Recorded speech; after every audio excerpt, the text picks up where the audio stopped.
September 23rd, 2013. Here is Dexter series finale. 8-season, 96 episodes. That's kind of an amazing feat for cable TV these days. I was talking to a colleague the other day about Dexter, and I follow this show right throughout, and I'm going to go back and do a review of every single episode because I'm promised that to other people that I will do that. So I am going to go back, and I'm going to start from the end and go back to the beginning. Greatest worst show of all time. Moments of brilliance, great character study of a damaged human being and him trying to grasp his damaged soul.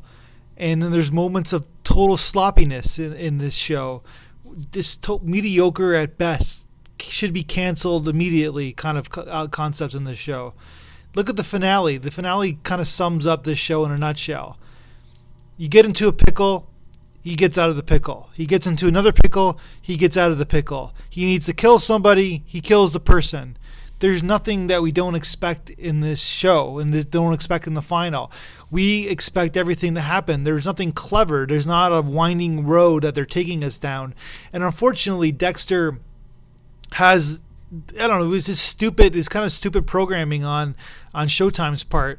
Having it going against Breaking Bad's finale, which Breaking Bad was on this huge momentum and the ratings are killing Dexter. Also, having it on a Sunday night finale during the beginning of football season while everybody's watching football, and also during the Emmy telecast, and basically while everybody's watching the Emmys, and then doing the finale during this time. I kind of figured that they would do it like they did season 7, where they would start the show in, say, perhaps December, and then try to build in the audience, just like what they did with The Walking Dead last year. And then you have the audience post-football who are going to watch this show, and then the ratings are not as competitive as they are this year, especially with the Breaking Bad thing. Straight line conclusion to this finale, like a straight line conclusion. There's nothing that we didn't expect that was going to happen. Dexter is an interesting character, but my beef with the show all along is, and I'll probably even bring it back to when I do the reviews in episode by episode, did anybody really care about Batista, Quinn, or Masuka, who is the comic relief character, who didn't even show up in the finale? They didn't even give him a storyline in the finale. They didn't give him a line in the finale. He was just noticeably Aspen from the finale. This is kind of an interesting show where it's curious, it's interesting, it's bizarre, and it's totally confusing at the same time. And the whole allegory of Dexter is the relationship that Michael C. Hall, who plays Dexter, has with Deborah, played by Jennifer Carpenter, in real life. Here's two characters who are playing brother and sister on the show 8 years ago. They met, they fell in love, they divorced, and then they supposedly don't really like each other all that much after they divorced and fell in love, and they're still playing brother and sister on the show.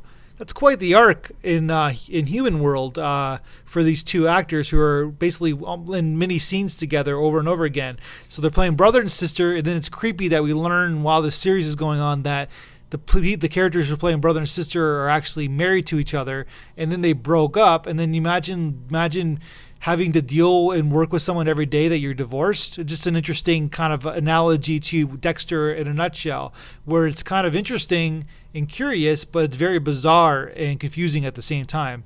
In the end is open-ended. And I'm not going to give anything away, because if you haven't seen it yet, but watch the season opener of season 5, and you get the ending of the series finale, except that Dexter follows through on what he was going to do in season 5.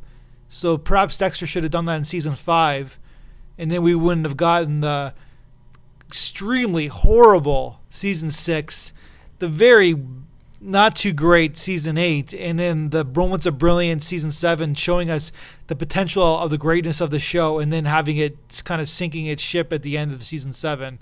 So maybe this show lasted a little bit too long. Maybe, I don't know if they're looking for a movie deal with the end of this ambiguous kind of ending to this series. I don't know what they're looking for, but bad timing on their part. I don't know what they were thinking programming this counter-programming. You can't beat football.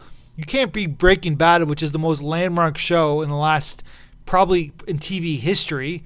and you can't beat the Emmys, which are giving tribute to TV shows in general at the same time. And this is how you're gonna land your season finale. Should have waited to the end of the year. That's my 2 cents.